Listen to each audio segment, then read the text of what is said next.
চুলিৰ কথাটো মানে মই এতিয়া মই চুলিলৈ বহুত বিপ্লৱ কৰিলো আৰু মই 15 বছৰ চুলি দীঘল ৰাখিলো মাজতে বেনি গাঠিলো আৰু এতিয়া মই চিনেমা কৰি থাকো যিখন চিনেমাত মই যেনেকে কেৰেক্টাৰ কৰো মই তেনেকে চুলি সলাব লাগে সেইকাৰণে মই কাঞ্চনজংঘা টকলাই কৰি দিলো ঠিকেই কিমান সলাই থাকিম চুলিলৈ এইবিলাক বিপ্লৱ সেইটো মানে ডাঙৰ কথা নহয় আৰু মেইন কথাটো হৈছে কুসংস্কাৰ যে আমাৰ কোনোবাই বোলে ছচিয়েল মিডিয়াত মেছেজ দিছে খপা ধৰা ওলাইছে চুলি দীঘল সেইটো কথা হ'ল নেকি বাৰু এনেকে হলে বাহিৰৰ মানুহবিলাক কিয় আহিব ইয়াত মই এইখিনি মাতিব বিচাৰিম মোৰ বন্ধু শ্ৰমিক দত্তক শ্ৰমিকা এই প্ৰায় 25 বছৰ এই আমেৰিকাত আছে আৰু শ্ৰমিকে বহুত বস্তু দেখিছে আমেৰিকাত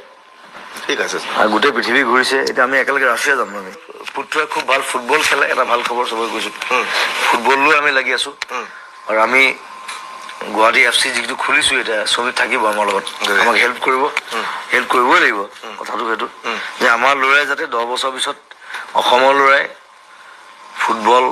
ৱৰ্ল্ড কাপত খেলিব লাগিব ডাইনী হত্যাৰ কথা কয় সেইটো মই কিয় মানি ল'ম বাৰু কোনোবাই মানি ল'ব পাৰে নে বাৰু যে